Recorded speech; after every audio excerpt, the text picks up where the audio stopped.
Hola, muy buenos días. En esta oportunidad vamos a hablar del examen físico de cuello. Es la última clase del registro de nosología. Las disculpas del caso porque yo entendía que había subido la clase, pero se había quedado como trabada en el YouTube y no me había percatado de eso. Entonces, las disculpas del caso, la hemos vuelto otra vez a configurar la clase, pero rápidamente les voy a explicar. No es una clase muy larga. El examen físico de cuello debe de hacerse como todo el examen físico del que hemos estado hablando, todas las partes desde que hemos comenzado, desde la cabeza, los ojos, la nariz, la cavidad oral, los oídos, etcétera, va en un orden y cada una de las partes debe de hacerse con un orden y una metodología adecuada. Lo primero, lo más común es que cuando nosotros vamos a examinar cuello, lo tenemos que hacer con el paciente sentado, que tenga el tórax descubierto o por lo menos con una ropa donde podamos ver el tórax, porque hay una parte, por ejemplo, la parte supraclavicular, que nosotros la solemos examinar como parte del examen físico de cuello. Entonces, esto es importante. Cuando nosotros necesitemos acostar al paciente, es decir, ponerlo en decúbito supino, va a ser cuando nosotros realicemos una exploración vascular a nivel del cuello. En el cuello vamos a evaluar diferentes aspectos: la inspección del cuello en su totalidad, todo lo que veamos, todas las anormalidades en su conjunto, su relación con la cabeza, la cara y el resto del tórax, la parte de la tiroides, los vasos linfáticos, la laringe, la tráquea, los ganglios linfáticos y los movimientos y la parte propiamente del cuello. Vamos a empezar con el tema de la inspección del cuello. Quiero decirles que para el cuello vamos a utilizar básicamente tres partes de las técnicas de exploración: la inspección, la palpación y la auscultación, que básicamente lo vamos a ver más adelante. La auscultación únicamente es para la parte de la inspección vascular, algunos vasos sanguíneos. De ahí para allá no se suele utilizar, lo vamos a ir viendo más adelante. Más que todo, las dos que más se usan, inspección y palpación, pero en realidad se puede, ¿verdad? Se puede también utilizar y está incluida la ocultación dentro del examen físico, porque tenemos que evaluar si existen soplos a nivel vascular. Eso lo vamos a ver más adelante. Entonces, si yo le llegara a preguntar, por ejemplo, si solo son dos, definitivamente no, porque si aunque sea en una parte usamos otra, ya incluiríamos una tercera técnica que sería la, la auscultación. Pero veamos entonces de qué se trata la inspección. La vamos a realizar de frente, ¿verdad? De frente, de perfil y por el lado de atrás, porque el cuello no solo es lo que vemos a exposición frente al paciente, sino también es la parte occipital, ¿verdad? La parte de la base del cráneo, que muchas veces no la tenemos en cuenta dentro del examen físico y hay que darle una vueltecita al paciente, ¿verdad? Hay que ver también de lado. Nos quedamos únicamente en la parte de enfrente, pero no es correcto. La inspección es de frente, de perfil en ambos lados y en la parte posterior. ¿Qué vamos a evaluar entonces en la inspección? El volumen y la forma, la posición, que algunos de estos detalles ya los evaluaron ustedes cuando evaluaron cabeza y que si ya los tienen consignados en su historia, vuélvanlos a poner. La rigidez y la fijeza del cuello, la movilidad, si hay movimientos que son anormales, el estado de la piel, si hay presencia de masas o tumores visibles a la inspección, y los latidos del cuello, además, que puedan también ser visibles, y la parte de la laringe y la tráquea, que si es una persona sobre todo delgada, la pudiéramos observar en algunas anormalidades. Entonces nos vamos a colocar de frente al paciente, el paciente va a estar normal, lo podemos, si no, si es un cuello, por ejemplo, corto, le podemos pedir al paciente una ligera hiperextensión. Van a realizar una observación general de toda la superficie externa del cuello, la coloración, la simetría, que no hayan masas, la presencia de músculos que se puedan ver visibles, sobre todo en personas con poca masa muscular o delgadas, o que sean longilíneos, como el esternocleido o los trapecios. Pero ojo, más que todo, estos músculos no deberían de verse, y si se miran demasiado evidentes, pudiéramos pensar entonces que pueda ser una forma de expresión, ¿verdad? Un signo, ¿verdad? Un hallazgo complementario de una disnea que el paciente pueda estar sintiendo. ¿A qué me estoy refiriendo? Cuando el paciente está en un grado de insuficiencia cardíaca, sobre todo en los adultos, a diferencia de los niños, no es principalmente tirajes intercostales lo que vamos a ver a la inspección del paciente, aparte de pues su propia disnea como tal, sino que también lo podemos encontrar con otros hallazgos a nivel del examen físico, y uno de ellos es la presencia de movimientos o de evidencia de los músculos esternocleidomastoideos y trapecios que se utilizan como músculos accesorios cuando tenemos grados de disneas 3 o 4. El alineamiento de la tráquea, como lo vemos en esta parte, ¿verdad? Que lo podemos ver aquí, ¿verdad? Él es una paciente un longilíneo, podría decir, entonces se le ve perfectamente la tráquea, las referencias de los ángulos, pero no se ve evidentemente el músculo, pero si hubiera un rasgo ahí de movimiento anormal, lo podemos consignar, deformaciones, lesiones, fístulas, orificios, cicatrices y cicatrices de intervenciones quirúrgicas anteriores, distensión, ¿verdad? Venosa en esta zona o palpaciones de la distensiones o palpitaciones de las carótidas, por ejemplo, que pueden evidenciarse. Y esto es lo que les mencionaba, ¿verdad? La forma del cuello va a responder también al hábito, ¿verdad? Al hábito que tenga el paciente, si es mediolíneo, longilíneo, brevilíneo, ¿verdad? Los longilíneos son cuellos largos, delgados, fáciles de explorar, los medilíneos, pues un poco, y a veces los que más nos cuestan son los brevilíneos porque son cuellos muy cortos y casi pegados, ¿verdad? Al tórax, pero que con una leve hiperextensión ya podríamos nosotros verlos. Y aquí tengo y les he traído las fotos para que se recreen un poquito, ¿verdad? Siempre trato de escoger los mejores y los mejores. No solo trato de escoger las niñas, sino que también los niños. Y aquí vemos a esta chica, miren, un cuello súper largo, ¿verdad? Yo no sé si es Photoshop, pero yo cuando lo vi, bueno, lo escogí porque, ¿verdad? Que mente es longilínea y un cuello sumamente largo, ¿verdad? O como estos, o un poco más corto como estos. La postura también debemos ver, ¿verdad? Supuestamente, y como lo veíamos en el examen físico de cabeza, debe de estar el cuello en una postura erguida, en bipedestación, y el cuello va a guiar los movimientos de la cabeza a merced de la columna vertebral cervical, ¿verdad? Y de todas las masas que pueden rodear al cuello. Pero podemos tener la presencia solamente a la pura inspección de posturas anormales como estas, ¿verdad? Que aunque tú le quieras decir al paciente que se enderece, el paciente no puede. Esta es su postura que evidentemente desde que tú entras y lo ves y lo tienes haciendo la historia clínica, ya tú consignas que no es una postura normal. En la morfología del cuello, entonces, vamos a poder tener diferentes alteraciones. Las más comunes o las más evidentes son aquellas relacionadas con patologías como el síndrome de Klippel-Feil o la tortícolis, que eso pues creo que más de alguno lo pudiéramos haber pasado, pero hay tortícolis agudas, muy agudas, y hay otras un poco más crónicas. El Klippel-Feil no es más que la presencia de un cuello muy corto porque congénitamente no hay una formación de ciertas vértebras cervicales superiores, más o menos la 3, 4, ¿verdad? Que son las mediales, las que normalmente no se forman independientemente y se hace una sola. Entonces, a la hora de formarse todo el cuello, se hace más corto. La tortícolis puede ser congénita, no solamente porque dormiste mal, te pusiste una almohada o estás muy tenso, también podemos tener presencia de tortícolis congénitas con acortamientos de músculos esternocleidomastoideos que permiten o que hacen que la persona incline lateralmente la cabeza como para compensar la deficiencia del músculo para mantener erguida la posición del cuello. Aquí tenemos algunas posiciones anormales, ¿verdad? Si el paciente está hacia abajo, viendo hacia abajo, eso se llama anterocolis. Si es hacia un lado, laterocolis, que sería que es lo que más la conocemos como tortícolis, pero es una laterocolis.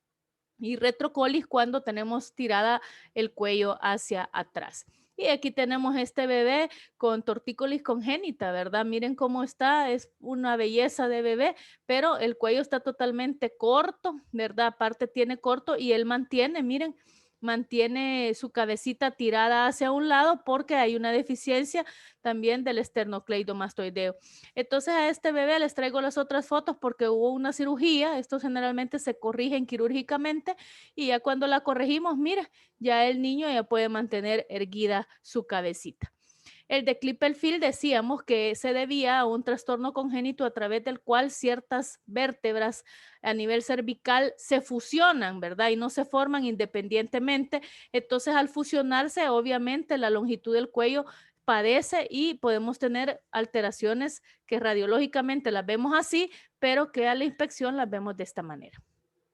Aquí tenemos otros Klippel-Feil que son bastante severos, pero que también, bendito Dios, se pueden corregir quirúrgicamente, ¿verdad? Algunas personas creen que los niños son deformes, son así, y lo que tenemos que dar es una buena orientación al paciente, a los padres de familia, referirlos a los lugares que corresponde. Esto no es brujería, no es mal de ojo, no es que el perro lo ha orinado, o sea, nada de ese tipo de cosas, es simplemente un trastorno congénito, pero que a diferencia de muchos otros pueden ser corregibles quirúrgicamente. Todos estos niños, si logramos verlos así, hay que orientar, educar mucho a los padres y referirlos a los terceros niveles de atención, en este caso sería el Bloom, para que le den un tratamiento y un manejo adecuado, y estos niños después, miren, pueden ya tener una vida normal, porque esto tarde o temprano va a afectarle su autoestima y su propio desarrollo, ¿verdad? A nivel social.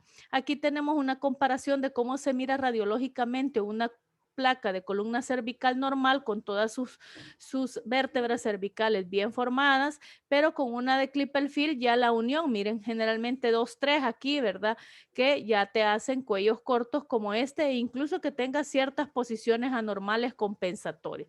Otro que también vemos con cuellos anormales es el síndrome de Wilderbank, que se caracteriza por tres cosas clínicas: la fusión de vértebras cervicales, es decir, que tiene parte de síndrome de Klippel-Feil, pero además también los pacientitos presentan parálisis bilateral del abducen, que los hace que se retraiga el globo ocular. A esto se llama síndrome de Duane, y tienen además un defecto de sordera perceptiva congénita.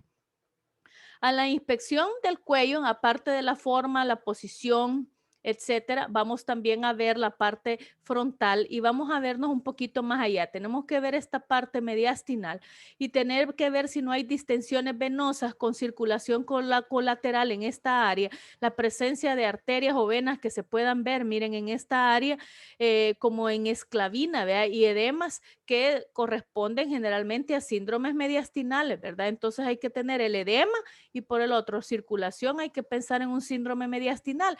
Y esto no lo has ido a ver a nivel del tórax, porque sabemos que el mediastino está a nivel torácico, sino que la manifestación la vamos a ver en el cuello, pero a través de un buen examen físico nosotros podemos ir orientando y determinar incluso patologías de otras áreas anatómicas. A nivel de la inspección también vamos a observar, así como este bebé, ¿verdad? Higromas quísticos, triste, pero eso se da muchísimo, ¿verdad? Ya nacen con estas malformaciones tumorales, no es una adenopatía, evidentemente nacen con semejantes masas, ¿verdad? Que aparecen generalmente en el tercio superior del cuello, pueden haber quistes tiroglosos, craqueos laringios. Entonces, la posición de la tráquea y la presencia de estas grandes masas, eso ya no nos toca a nosotros, pero si lo lográramos llegar a detectar, o estamos en gineco y vemos si el nacimiento de estos bebés, porque generalmente estos ya nacen con estas patologías, pues se derivan a las especialidades correspondientes para darle su manejo quirúrgico. Miren esta chica con una posición anormal del cuello, ¿verdad? Lateralizado por un Klippel-Feil también, que no se le ve tan marcado, ¿verdad? Pero que sí, vea, a la inspección no es que ella esté coqueteando ni nada, sino que esa es su posición del cuello por su anormalidad. Y cuando se le operó, miren cómo quedó con una cierta lateralización, pero no es tanta como la veíamos en esta, ¿verdad? Pero ya con la cirugía los pacientes mejoran muchísimo sus posiciones.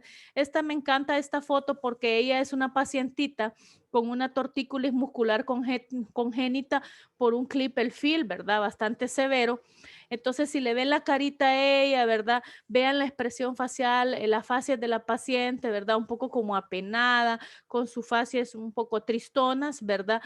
Antes de la cirugía. Y me encanta esta foto por este cambio. Miren, incluso la cara se le ve diferente, no ha quedado, ¿verdad?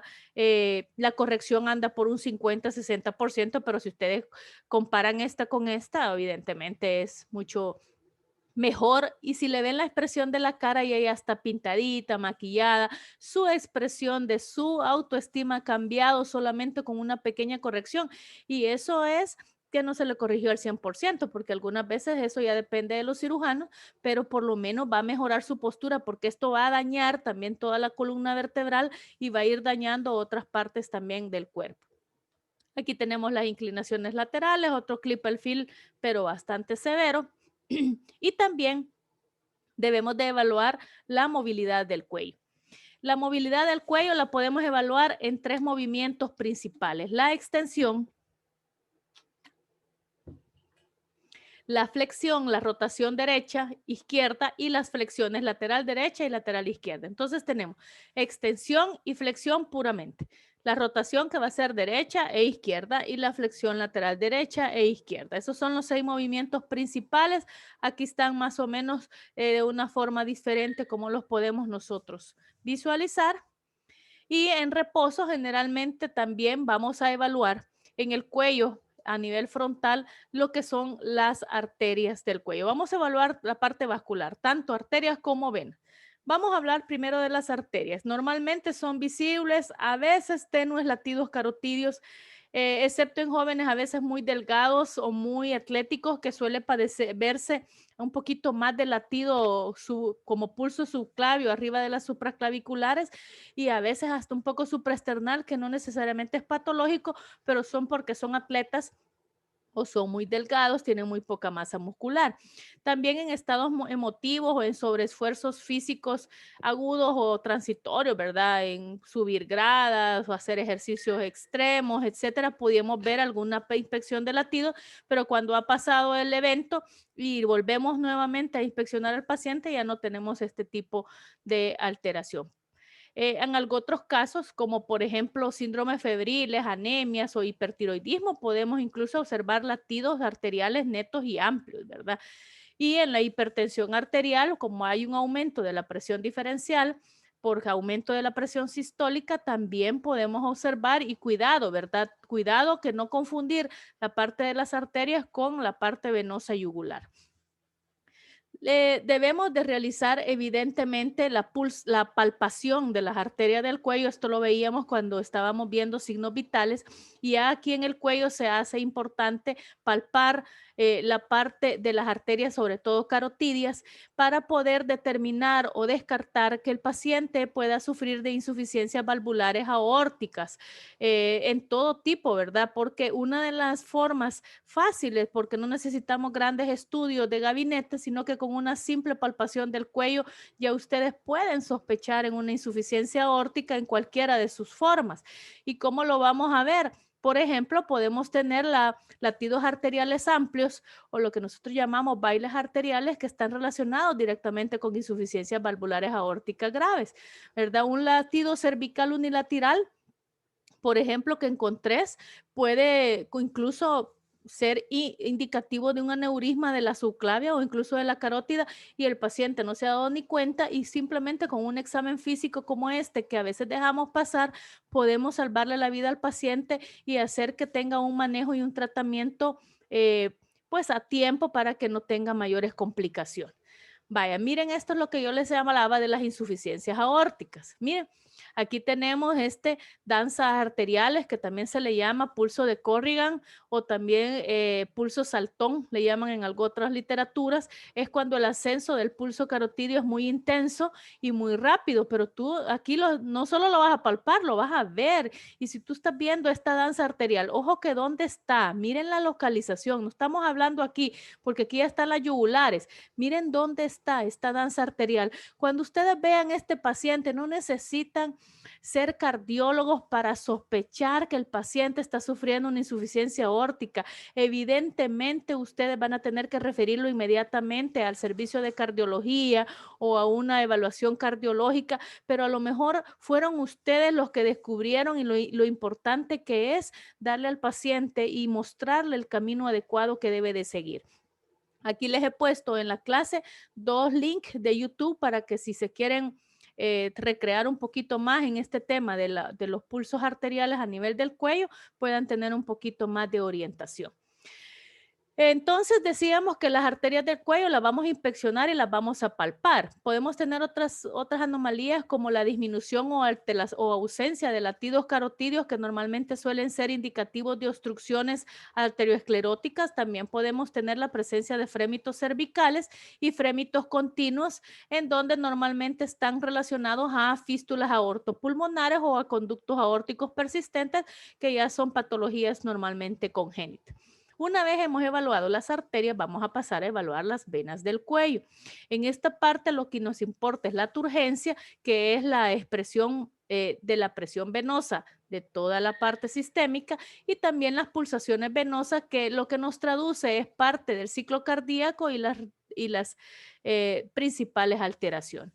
Fíjense que por esta zona, no se me vayan a confundir, miren, estoy viendo en el cuello y por aquí están viendo la arteria, pero miren las venas, miren dónde está, a la par, ahí donde pasa el esternocleidomastoideo, por ahí ustedes se van a ubicar. Miren estas ingurgitaciones venosas, yo les voy a pedir un favor, y no por nosotros, sino por ustedes mismos. Una cosa que nosotros hemos notado muchísimo en los trabajos, en los exámenes, en los casos clínicos, en la forma en cómo ustedes también se expresan, en las tutorías nos lo han dicho los tutores, es la pésima ortografía que muchísimos tienen. Y esas cosas no las podemos dejar pasar y un médico no puede dejar, nosotros no podemos permitir que ustedes escriban, por ejemplo, ingurgitación con J o que pongan embolia con V, ¿verdad? Porque en realidad eso no es posible, ¿verdad? Se supone que estos términos ustedes ya los han leído, están en cuarto año y vienen de patología, han tenido notas excelentes en patología, han pasado la materia con 9, algunos con 9.50, entonces entendemos nosotros que han leído suficientemente las patologías como para poder estar ya familiarizado con muchos términos que nosotros utilizamos a este nivel. Entonces les pediría de que revisen su ortografía y si tienen errores de ortografía hagan planas para que puedan ustedes corregir el error. Entonces, volviendo al punto, aquí tenemos, miren, la ingurgitación con G, ¿verdad? A nivel venosa, importantes. Miren estas, ¿verdad? Están realmente relacionadas casi siempre con cuadros de insuficiencia cardíaca. Miren, aquí les traigo. Miren el grado de ingurgitación yugular, ¿verdad? Que tiene este paciente, que normalmente son cardíacos crónicos. Aquí, miren, tenemos pulso yugular, no solo la ingurgitación, ¿verdad? La ingurgitación misma del pulso yugular. Y la ingurgitación yugular tiene 3 niveles o 3 grados, primero, segundo y tercero. ¿En relación a qué están los grados? Al grado de pulsación que se evidencia respecto al músculo esternocleidomastoideo. Entonces, el primer grado es cuando no llega a atravesar, miren, el esternocleidomastoideo. El segundo sobrepasa el esternocleidomastoideo y es que entonces la pulsación solo quedará aquí, pero si la pulsación llega hasta aquí es un segundo grado porque sobrepasa el músculo y el tercero llega casi hasta la base del cuello, ¿verdad? Donde se extiende hasta la base del maxilar inferior. Aquí tenemos otros casos de ingurgitación yugular. Y luego, también tenemos que evaluar en las otras partes del cuello, la ingurgitación, la distensión de venas torácicas que pueden ser indicativos de síndrome de vena cava superior. Y miren que no solo es esto, sino que fíjense, vemos la ingurgitación yugular, la distensión de las venas, pero también tenemos que ver si no hay presencia de otros signos como edema facial, rubicundez o cianosis. Y esto ya te hacen una triada que sospechas un síndrome de vena cava superior. Hablaba de que la auscultación en el examen físico del cuello solamente la íbamos a relacionar generalmente cuando explorábamos a nivel vascular y casi las dos vasos que normalmente nosotros exploramos a nivel de la auscultación que son importantes son las carótidas y las subclavias.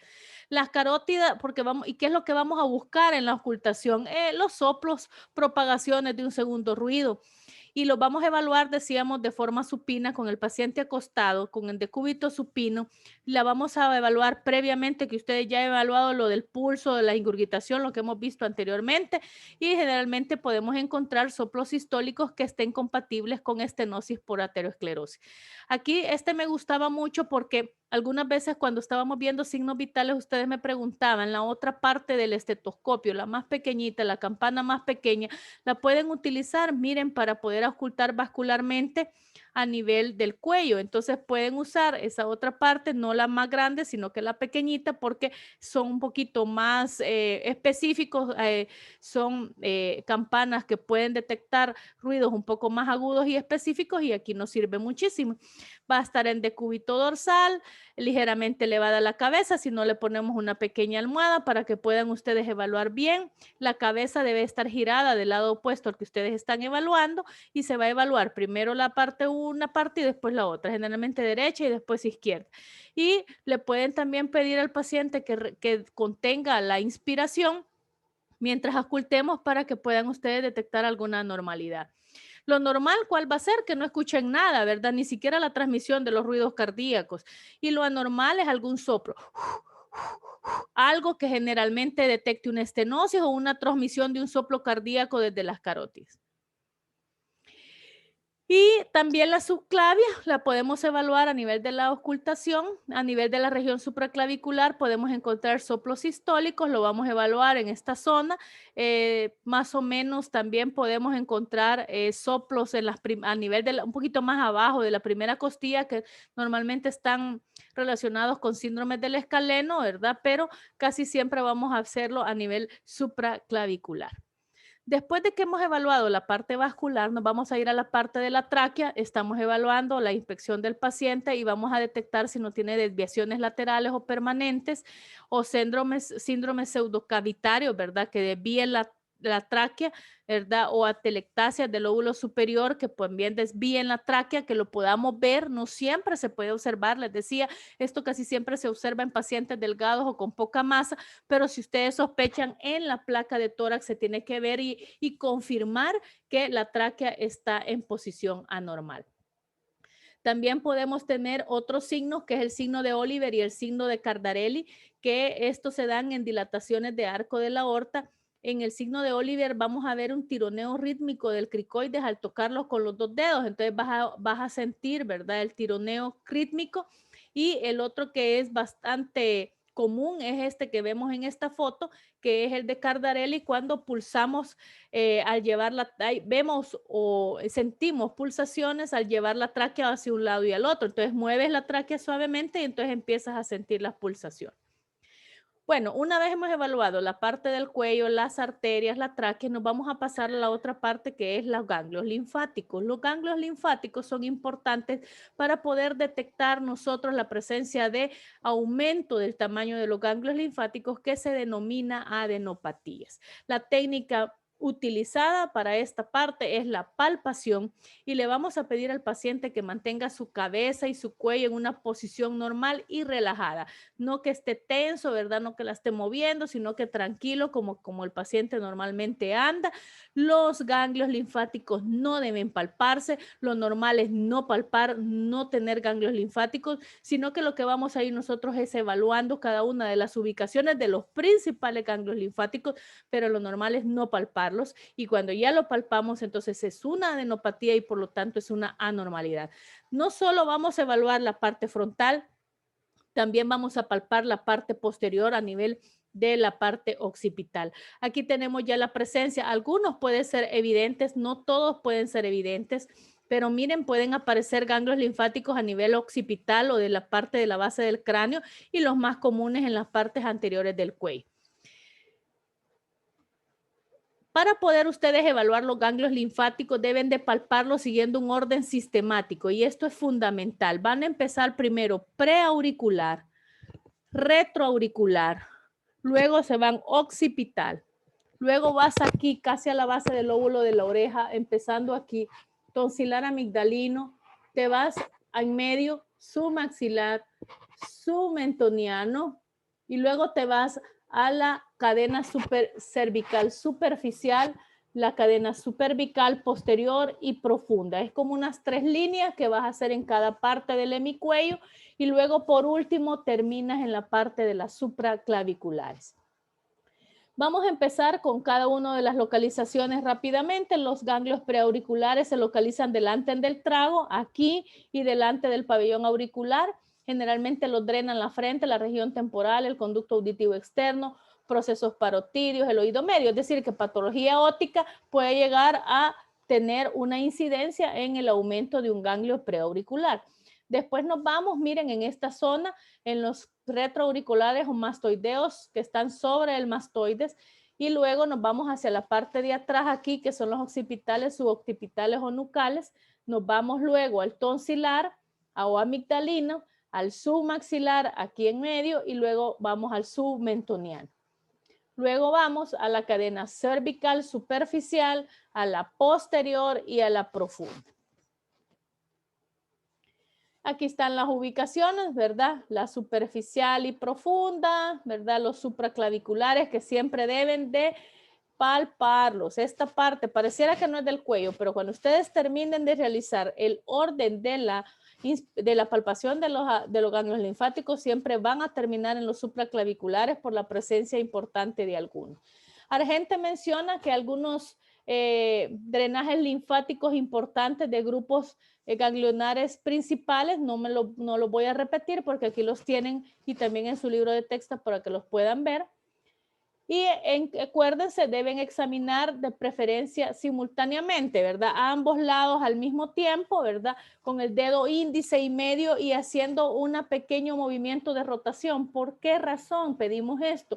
Porque si tú determinas una adenopatía, generalmente es una masa, es circular, y para que tú las puedas determinar bien, tienes que hacer un poquito de movimiento en la zona de rotación para determinar verdaderamente que haya una masa.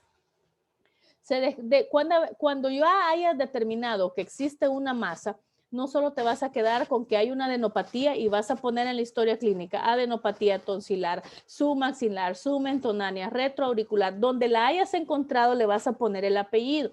Y luego la palpación, vas a describir la localización. Una vez la tengas localizada, le vas a describir a cada masa la localización, el tamaño, la forma, la consistencia, lo vas a delimitar si es móvil o no y la sensibilidad. ¿A qué me refiero esto? Bueno, la localización es donde está dependiendo de los ganglios que ya definimos. Luego el tamaño. El tamaño no es que lo vas a ir a medir, dale un tamaño promedio, tenemos que ir a aprender a medir aproximadamente sin una regla o sin una cinta, le vas a dar 1 centímetro, medio centímetro, 2 centímetros, te puedes equivocar, eso no hay problema, pero le vas a dar un tamaño promedio, la forma si es dura o blanda, la delimitación, si se mueve el ganglio o no, o está bien pegado, entonces tú lo vas a poner, si está muy pegado y no lo puedes mover, tú le vas a poner que está adherido a planos, así se le pone en las historias clínicas, la movilidad que tiene que ver con la delimitación y la sensibilidad si es doloroso o no. Y vas a determinar cuando el ganglio es palpable y fue notado también por primera vez, si es que la persona lo ha notado o no. Aquí tenemos otra forma en cómo vas a ir viendo cada uno de los ganglios. Aquí tenemos ganglios, miren, occipitales. Aquí tenemos este que sería retroauricular y uno que estaría a nivel submaxilar. Miren esto a nivel supraclavicular, ¿verdad? Grandes adenopatías. Las clásicas del linfoma de Hodgkin, ¿verdad? Que abarcan toda la cadena superficial, profunda y superficial. Aquí sería, también ustedes los tienen que definir por lado en mi cuello derecho o izquierdo, dependiendo del lado en que ustedes estén utilizando, o si son bilaterales o unilaterales, de qué lado son. Las alteraciones principales que nosotros vamos a encontrar de los ganglios linfáticos, por ejemplo, la periadenitis, que no es más que la inflamación periganglionar, y se da cuando se rompe o sobrepasa la cápsula y entonces se difunde un poco más, no es tan pequeño. Esto ya no es una adenopatía, sino que se llama periadenitis. El propio aumento del tamaño del ganglio ya sabemos que se va a denominar adenopatía, y cuando uno o más ganglios están generalmente inflamados, pero casi están relacionados con un proceso infeccioso, se va a llamar linfadenitis. Linfangitis es cuando hay una infección de los vasos linfáticos. Otras formas, miren este ganglio, ¿verdad? Que sería submaxilar, la localización. Este es supraclavicular izquierdo. Otros supraclaviculares, pero estos son Virchow. Cuando ustedes encuentren estos grandes y bien localizadotes a nivel supraclavicular y bien determinados, porque aquí no necesitas tocarlos para saber que está bien delimitado, piensen en un ganglio o un nódulo de Virchow, que hasta no demostrar lo contrario, ustedes lo saben perfectamente, es signo de un CA en cualquier parte del cuerpo que no sabemos cuál y que nos tocará buscar. Las causas de masas principalmente, ya sea en el triángulo anterior o posterior del cuello, ya sea en la línea media o lateral. Aquí están bóceos a nivel tiroideo, ¿verdad? Las causas o quistes o higromas como el bebé que les presentaba al principio, linfoma, ¿verdad? Ya más siguiendo a la parte posterior o adenitis tuberculosas también. Vamos después a evaluar entonces, una vez hemos evaluado los ganglios, vamos a continuar evaluando por último la tiroides. La tiroides no solo comprende el examen físico del cuello como tal, sino que lleva una evaluación clínica, bioquímica y también por imágenes. La que nosotros hacemos es parte de la evaluación clínica y va a comprender la historia clínica y el examen físico, que vamos a realizar ciertas maniobras y pasos importantes que van a complementar el resto de exámenes de gabinete y laboratorio. A través del examen físico nosotros podemos sospechar y apoyarnos luego con el resto de exámenes de la presencia de las dos principales alteraciones de tiroides como son el hipotiroidismo y el hipertiroidismo. El examen físico entonces de la tiroides es sumamente fundamental para poder orientar y empezar a tener qué exámenes le vas a indicar al paciente complementarios en caso que tú sospeches una alteración de la tiroides. Ojo con esto, no significa que si al examen físico tú no le encuentras nada, pero clínicamente el paciente pueda tener otros hallazgos, no debes de dejar de sospechar en un cuadro tiroideo y siempre tener que mandar exámenes de laboratorio y gabinete para completar los estudios. El examen físico tiene a veces su propia dinámica, ¿verdad? Pero en general, la tiroides, al igual que los ganglios linfáticos, no debe palparse. Entonces, la palpación ya indica una hipertrofia patológica o la presencia de un nódulo en tiroides que se vuelve anormal. Debes de determinar entonces a nivel de la tiroides si acaso la encuentras palpable, el tamaño, las irregularidades en su superficie y la consistencia también que presenta en ese momento. Repito, la tiroides no se palpa y si ustedes van de darle y no encuentran nada, pues qué bueno, porque entonces la tiroides es normal o que ustedes van a poner en la historia clínica tiroides no palpable.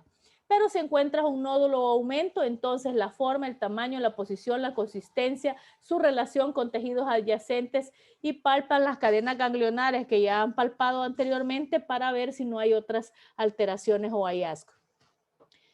El examen de la glándula tiroides lo podemos hacer con el paciente sentado o con el paciente de pie, va a depender también de la comodidad del examinador, debe haber una buena iluminación. Normalmente debemos hacerlo con el paciente sentado para que nos pongamos nosotros, por lo menos cuando hacemos la parte posterior y de pie cuando lo hacemos en la parte anterior. No es obligatorio hacerlo así, va a depender, como les decía, de la comodidad también del examinador.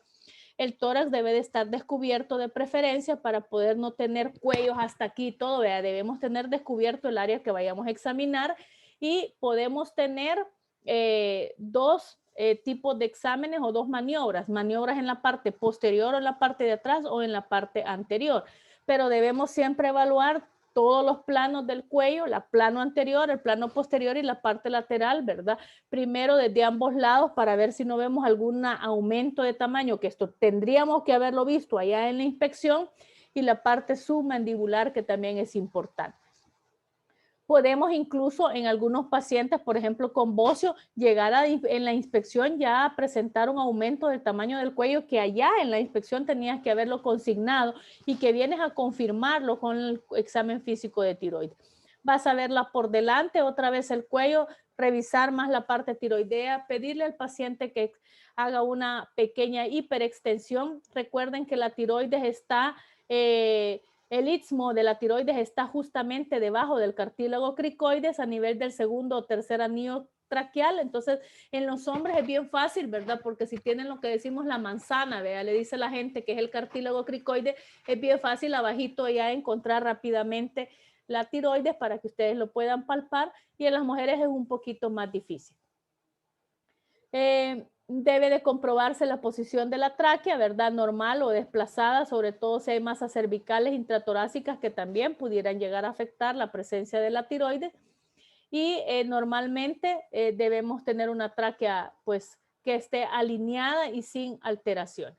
Van a observar la asimetría o simetría del cuello, ¿verdad? Que pueda tener la presencia de aumento localizado en las áreas donde están las tiroides, como estos bóceos que vemos, grandes nódulos, que estos ya no son adenopatías.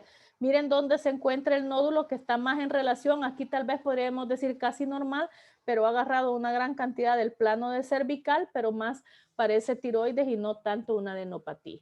O nódulos, miren, bien localizados, miren, que pudieran ustedes palpar, creer que es una adenopatía, pero al hacer el examen de tiroides se dan cuenta que el problema es tiroideo y no de ganglio. O bóceos como estos que presentábamos o nódulos. También las ingurgitaciones, que lo habíamos visto, ¿verdad? También podemos tener o evaluar si está la presencia del signo de Pemberton, ¿verdad? Que es que cuando elevamos los dos miembros superiores, ¿verdad? La ingurgitación se hace más obvia o evidente. Entonces pueden ustedes evaluarla también. Y la presencia también de latidos arteriales o visibles, ¿verdad? Que pueden también estar relacionados con una hiperfunción tiroidea.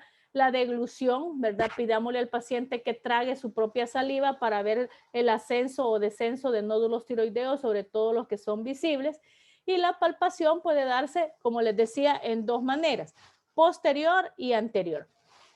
Se va a iniciar deslizando la yema de los dedos sobre la superficie cutánea, ¿verdad? Que corresponde al lugar donde está ubicada la glándula, que ya dijimos que el istmo de la tiroides está justamente debajo del cartílago cricoides, y destacar la sensibilidad, ¿verdad? Que puede producir en el paciente el examinarlos en esa zona.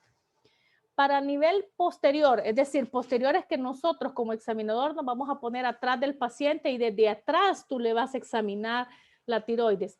Esa se llama, para poder hacer un abordaje posterior de tiroides, vamos a ocupar la maniobra de Kerbein, en la cual vas a rodear el cuello con ambas manos y con los dos pulgares descansando atrás, ¿verdad? Atrás de la nuca y los 4 dedos hacia adelante, ¿verdad? Y con estos 4 dedos restantes es que tú vas a evaluar la tiroides. Vas a colocar ligeramente los pulpejos o la yema de los dedos índice y medio debajo del cartílago para localizar y siempre hagas un pequeño movimiento de rotación para determinar si verdaderamente hay algún aumento o la palpas la tiroides o no.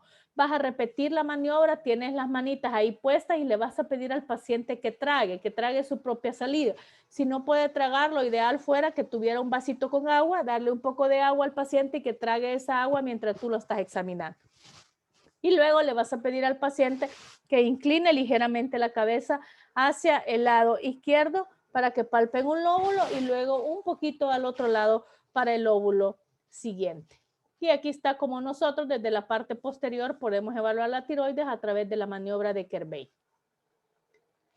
Vamos a utilizar los dedos del lado opuesto, desplazamos lateralmente hacia el lado derecho para que sintamos mejor, pero siempre el abordaje es posterior. Para el abordaje anterior de la tiroides, eso significa que yo como examinador me voy a pasar enfrente del paciente y entonces vamos a tener dos maniobras para abordar anteriormente la tiroides. La maniobra de Crillet y Laje. La Crillet es cuando estamos de frente al paciente y vamos a utilizar el pulgar y el dedo índice y vamos a evaluar, ¿verdad? El lóbulo de cada lado opuesto a través de los dedos índice medio y con el índice y medio vamos a evaluar cada lóbulo y después agarras con el otro lado y los lóbulos también laterales. Estás enfrente del paciente, vas a palpar los lóbulos por la técnica de Crillet, primero el derecho y después el izquierdo. Miren cómo van a ponerse, cuál es la posición en que ustedes van a estar. Generalmente iniciamos realizando el abordaje posterior y si encontramos algo, nos vamos a la parte exterior para poder confirmar algún hallazgo. Ese es Crillet. En la de Laje, el pulgar de la mano auxiliar, con un pulgar vas a empujar lateralmente la tráquea y con el pulgar de la otra mano, ¿verdad? Vas a tratar de agarrar el borde interno de un lóbulo de la tiroides y poder palparlo. Es decir, con una vas a empujar y con lo otro lo vas a examinar. Luego con la otra empujas y con la otra lado examinas. Estas maniobras haces un lado primero y el otro después y cada uno de los lados los tenés que consignar en la historia clínica. Miren, con uno empujamos y con el otro palpamos y lo hacemos de forma diferente, al revés también, primero un lado y después el siguiente. Palpamos la tiroides primero, entonces por técnica de Kerbein, abordaje posterior, nos vamos luego con la de Laje y con Crillet también. Hay otra maniobra que se llama maniobra de Marañón y esto es cuando sospechamos nosotros que el paciente tenga bocio endotorácico. Entonces lo que le vamos a pedir al paciente es que esté con los brazos levantados y la cabeza hacia atrás. Si el paciente, porque es la misma maniobra de Pemberton que habíamos hablado, si el paciente, ¿verdad?, con los brazos levantados, empieza a tener rubicondez, empieza a tener cianosis, disnea e ingurgitación, entonces es una maniobra de Pemberton o Marañón positivo. ¿Qué consistencia tiroidea podemos encontrar? Una vez encontrés el nódulo, ya vimos todas las características que tú le vas a consignar y más o menos las consistencias a qué nos van a tirar. La tiroides normalmente es dura y elástica, pero ya dijimos no la palpamos normalmente. En enfermedad de Graves suele ser más blanda de lo normal. En enfermedad de Hashimoto firme, en Riedel va a ser dura y pétrea. Pétrea es una consistencia dura como piedra. Y en carcinomas duras y que se les siente así como que fueran arenas o piedras. La detección por palpación de una masa siempre nos va a tener que llevar a describir la localización, el movimiento con la deglución, si hay pérdida de la capacidad deglutoria, todo esto lo tenemos que consignar en la historia y puede ser que esté relacionada con bocios, tiroiditis, carcinomas o otro problema que fije en la masa planos profundos y que le afecte la capacidad deglutoria del paciente. Entonces, en el examen físico de la tiroides vamos a tener la inspección de la tiroides, la palpación de la tiroides a través del abordaje anterior y posterior, posterior a través de la maniobra de Kerbein y anterior a la maniobra de Leigh-Laje, y por último, descartar un bocio endotorácico que es a través de la maniobra de Pemberton o Marañón. Ahí tenemos una forma en cómo podemos encontrar la diferencia entre una tiroides normal y una aumentada de tamaño y qué hallazgos, qué hallazgos epidemiológicos o al examen físico nos pueden ir orientando a alguna patología especial. Y la auscultación del cuello puede ayudarnos un poco a la vascularización sobre la glándula tiroides. No es mucho lo que nos aporta, es más a nivel vascular como lo veíamos anteriormente. Y por último, vamos a tratar de evaluar en la parte del cuello la evaluación de la laringe, cicatrices, enrojecimiento, compresión, desplazamiento. Es bien difícil, más lo vemos cuando el paciente consulta con una difonía o cambios en la voz, que esto ya casi en el examen físico, así, inspección, no lo podemos detectar, pero la literatura lo menciona, ¿verdad? Tratar de agarrar la laringe, no confundirla con la tráquea, con mucha suavidad y detectar a lo mejor alguna anomalía. Si no tenemos experiencia clínica, va a ser bien difícil que nosotros veamos que verdaderamente sea la laringe, pero por cuestiones académicas las mencionamos, ¿verdad? Recuerden que está la laringe detrás de la tráquea. Detectemos anomalías, ubicación, tamaño, superficie, consistencia, fluctuaciones, sensibilidad, latidos, etcétera, que pudiéramos encontrar. Si tienen duda, póngalo como una duda y se mandará a exámenes correspondientes para poderla descartar alguna anormalidad a nivel de la laringe. Les agradezco entonces muchísimo su atención. Deseo de que todo salga bien en sus exámenes y nos vemos a partir del próximo lunes en el inicio del segundo registro. Que Dios me lo